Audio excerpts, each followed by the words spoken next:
Good day everyone. Today I will present my hands-on activity 4 about MVC in Routing and Laravel Integrated Programming and Technologies 2, which is all about blade templating and front-end integration using Laravel.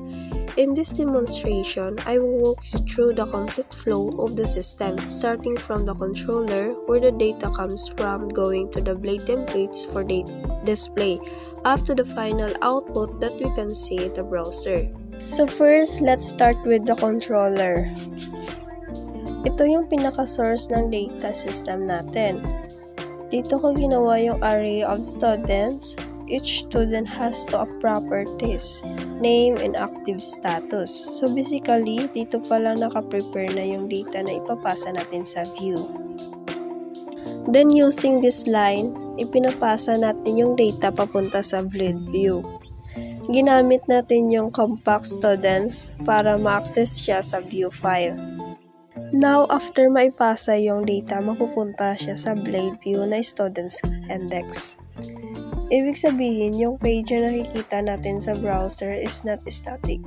It is dynamically generated based on the data coming from the controller.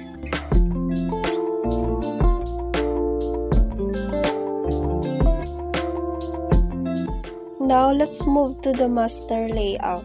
Ito yung pinaka-structure ng buong system natin. Dito natin pinapakita yung dynamic page title. So, bawat page pwedeng magbigay ng sariling title gamit ang blade section. Dito naman natin ini-integrate yung CSS and JavaScript using Vite. So, dito nagkakaroon ng design and styling yung buong system including Bootstrap. So, this is the navigation bar. Makikita natin ito sa taas ng page kahit anong page ang buksan natin. This is the most important part of the layout. Dito papasok lahat ng content ng child views. So, kung ano yung laman ng student page, dito siya ilalagay.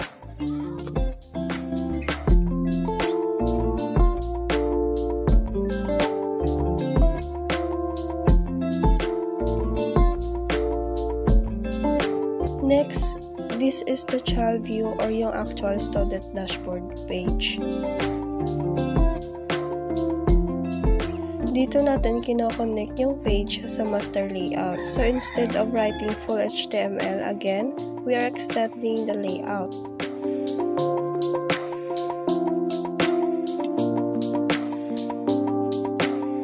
Dito naman natin i-include yung partial message.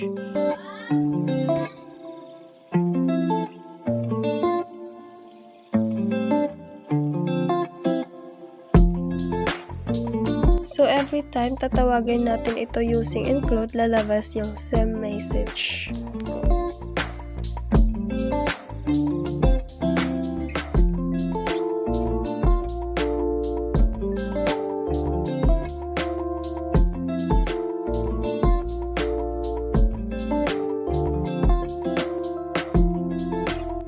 Dito naman, gumawa tayo ng usable UI element. Yung type success ang nagdetermine ng kulay ng alert habang yung content and site is called slot, which is the actual message.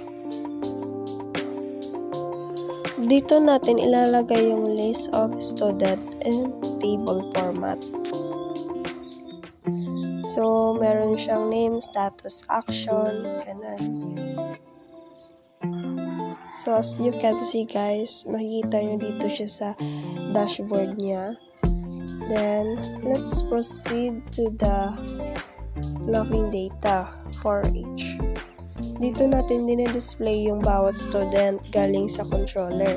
So, kung tatlo yung student na nasa array, automatically 3 rows din ang lalabas dito. This display the name of each student dynamically, so hindi siya manual input, galing siya sa controller data.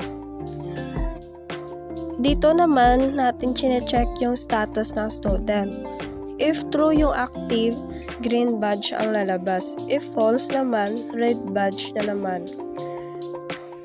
Dito sa row style condition, if inactive ang student, nagiging gray yung row. Then, ito na yung final output natin. From controller, galing yung data. Layout, nagbibigay structure. Blade, display everything. Include for message. Component for alert. Loop for students. Contation for status. So, lahat ng nakikita natin dito sa screen, connected talaga from back-end hanggang front-end.